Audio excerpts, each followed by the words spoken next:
Bienvenidas a nuestro programa Cuidando a nuestros maestros de vida. Una vez más, en este nuevo episodio queremos hablarles de un tema súper importante para poder cuidar a los padres que nos cuidaron con tanto cariño, y es la osteoporosis. ¿Cuántas veces pensamos y escuchamos esta palabra por los doctores y decimos, es una cosa médica? Pero no. Nos damos cuenta en el camino que también afecta muchas áreas emocionales de una persona. Y para ello, Nancy, bienvenida. Muchas gracias, me da gusto saludarlas, me da gusto estar contigo. Pues nos va a hablar un poquito de toda la parte y las repercusiones emocionales que pueden llegar a ocurrir o pueden llegar a aparecer con una enfermedad como la osteoporosis, que además son enfermedades crónicas.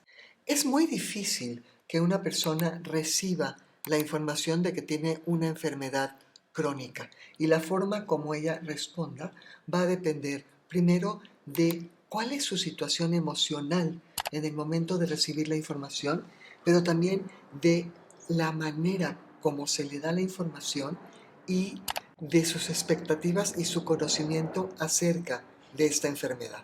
Esto que dices es bien importante porque la persona que te dé la noticia y cómo te la dé te va a hacer toda la diferencia.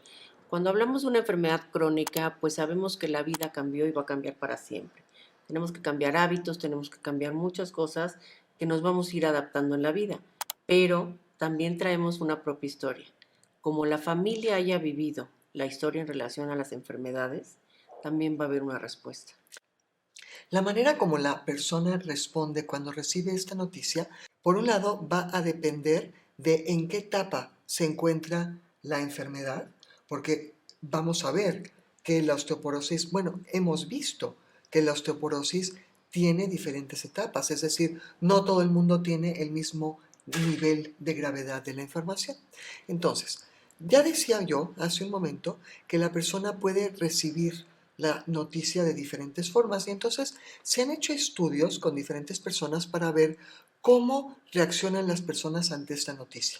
La gente sabe que su estilo de vida va a cambiar y entonces, dependiendo de cuánto la persona va a cambiar su estilo de vida, es una de las maneras como está reaccionando. Por ejemplo, algunas personas en el momento que reciben la noticia lo ven como algo catastrófico y pueden entrar en shock. Pero también se ha visto que conforme van recibiendo más información o conforme van viviendo la enfermedad y se dan cuenta, algunas tienen que hacer pocos cambios en su estilo de vida, empiezan a tener un cambio más hacia lo positivo. Y además también se empiezan a habituar y se empieza a normalizar una situación, ¿no? Porque cuando ya empezamos a vivir, es como cuando alguien está grave, Dios no lo quiera, en el hospital, ¿no? Todo el mundo está pendiente, llamando 3 veces al día. Cuando es un paciente crónico, te dejan de estar preguntando también todos los días cómo estás. Pero esto pasa contigo mismo. También empiezas a normalizar el proceso después de haberlo trabajado emocionalmente y adecuadamente. Sí, ahora fíjate, esto es una llamada de atención. Cuando se empieza a normalizar, muchas veces la gente lo que hace es que baja la guardia. Exacto. Y con una enfermedad crónica no se puede bajar la guardia. No quiere decir que tienes que estar en un estado como de pánico y como de lista para la acción en todo el tiempo, pero sí seguramente no puedes bajar la guardia. Que te sientas bien no quiere decir que la enfermedad ya desapareció. No, claro, además te sientes bien y te sientes mejor por los tratamientos que has venido haciendo, pero es un tratamiento de por vida, vuelvo a lo mismo, con hábitos, con revisiones médicas con los profesionales adecuados y también llevar un seguimiento de propia autorresponsabilidad. Exacto. Vamos a ver cuáles son los sentimientos que las personas experimentan cuando tienen osteoporosis. Algunas están en una especie de negación, como no, a mí esto no me puede estar sucediendo. Yo estoy bien y yo no tengo nada. Otras, por ejemplo, entran en una especie de estado de shock. Están paralizados y tienen gran pánico que no siempre ayuda. A veces ayuda, dependiendo del tipo de persona, les ayuda a movilizarse para tomar acción. Pero a otras, por ejemplo, las paraliza. Y es importante que tú sepas qué tipo de persona eres tú para saber cómo recibes la información y cómo vas a actuar con ella. Otras personas, por ejemplo, actúan con mucho enojo. También. Y el enojo puede ser consigo misma, porque cómo no me di cuenta, cómo no me cuidé antes, cómo no estuve tomando precauciones antes. Otras se enojan con el médico porque cómo es que el médico no me dijo antes que tenía que hacer algo. Hay otras que, por ejemplo, se enojan con la misma enfermedad. ¿Por qué me está sucediendo esto a mí? ¿Ok?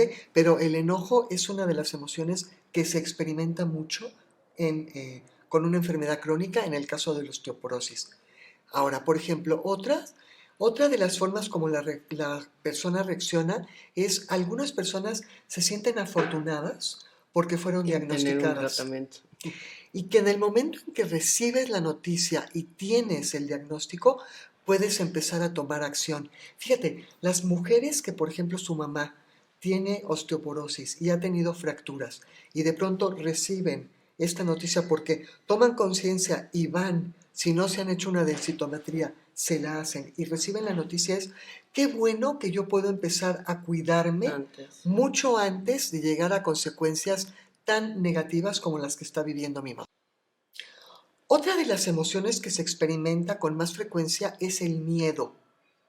Es el miedo a caerse, el miedo a tener una fractura, el miedo al futuro, a no ser independiente, a tener que depender de los demás, especialmente en mujeres que se dan con cada vez más frecuencia, mujeres que son el sostén de la familia, empezar a pensar qué va a suceder si yo me fracturo y empiezo a depender de los demás. Entonces, también el miedo.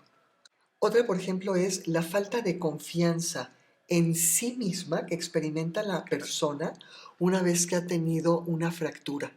¿Sabes? Es como empezar a desconfiar de tus capacidades, de tus habilidades y empezar a desconfiar de la forma como vas a enfrentar la vida. Claro, al final del día los huesos son la estructura de nuestro cuerpo. Entonces, sentir que ese esqueleto no te está pudiendo sostener, sí genera una ansiedad y un miedo bastante, muy importante. Estamos acostumbrados a pensar en los huesos como, precisamente como dices tú, el sostén, como la parte fuerte de nuestro cuerpo. Y entonces también viene otra cosa importante de miedo, que es el miedo a los cambios de la imagen corporal. La persona empieza a experimentar una baja de autoestima cuando se da cuenta que su cuerpo se está deteriorando. Y en el caso de la osteoporosis, que afecta a la estructura, al esqueleto, a nuestro sostén, la persona se empieza a encorvar, empieza a perder estatura, porque se empiezan a colapsar las vértebras. Y empiezan a notar que su ropa les queda grande, que la arrastran, y todo esto pues definitivamente afecta mucho la autoestima, ¿no? Ahorita que hablabas del miedo, ahí me brincó algo sobre los médicos. Cuando un médico te dice, muchas veces evitamos ir al médico a menos que estés mal. Tenemos que cambiar esta cultura a ir al médico de una forma preventiva para poder evitar este tipo de patologías. Entonces, a veces el médico te dice, es que quiero que te hagas una densitometría. Y dices, ya luego me la hago, no tengo ninguna molestia. No vas a tener molestia hasta que esto esté muy avanzado. Entonces, realmente, tener una prueba basal de una densitometría a la edad temprana adecuada es importantísimo para una prevención, para un tratamiento adecuado en el momento indicado y que no tengamos complicaciones futuras. ¿Cómo enfrentas este miedo al consultorio, al médico? Porque muchas veces te dicen, no, yo no me acerco a los doctores porque te encuentran algo. Pues Sí. a eso vas, ¿no? A que te encuentren y que te digan qué podemos hacer. Por eso son profesionales de la salud. Pero ¿cómo te enfrentas y cómo concientizas esta parte de que a partir de los 20 años empezamos a envejecer? No somos viejitos a los 80. Nuestras células empiezan a envejecer todas a partir de los 20 años. Yo creo que es muy importante tener un médico en el que confías. Totalmente. Y a veces un médico en el que confías se vuelve un abanico de médicos en los que tienes que confiar. Porque cuando somos pequeños vamos con el pediatra. Claro. Y el único médico que yo siento que viene a sustituir al pediatra cuando ya somos adultos es el médico general. Y mucha gente no cree en el médico general. Claro, como que además hasta los discriminan un poco como que no supieran. Sí, Y vaya, conocemos médicos generales espectaculares, preparadísimos, constantemente están estudiando, están haciendo cursos de actualización. En su caso puede ser también un internista, puede ser un geriatra que aplica un poco para la tercera edad, pero un médico general al que tú tengas la confianza de poderle llamar en el momento que sientas un malestar y él te conecte con las personas adecuadas para eso. tratarlo es crucial. Esa es la parte importante. Es decir, el médico general, el buen médico general, es aquella persona que tiene suficiente humildad, aparte de mucho conocimiento. O sea, fíjate lo que estabas diciendo. La gente los como que dice, no, es que no se especializaron, entonces no son buenos. Yo creo que al contrario, es gente que tiene muchísima información de muchísimas áreas, pero que también tiene la humildad como para decir, esto yo no lo puedo ver y sí sé a quién te puedo referir. Claro, Entonces, respondiendo a tu pregunta es tener un médico en el que confías y confiar en lo que te está diciendo. Y ya que te dice, por ejemplo, que vayas y te hagas las pruebas, no porque no tengas síntomas quiere déjalo. decir que lo debes de dejar pasar. El tener, yo creo que es importante llegar a cierta edad en donde tienes que tener prioridades, en donde tienes que saber que estarte checando para poder prevenir más que tener que remediar es muy importante desde el punto de vista emocional, físico, económico, También. inclusive social.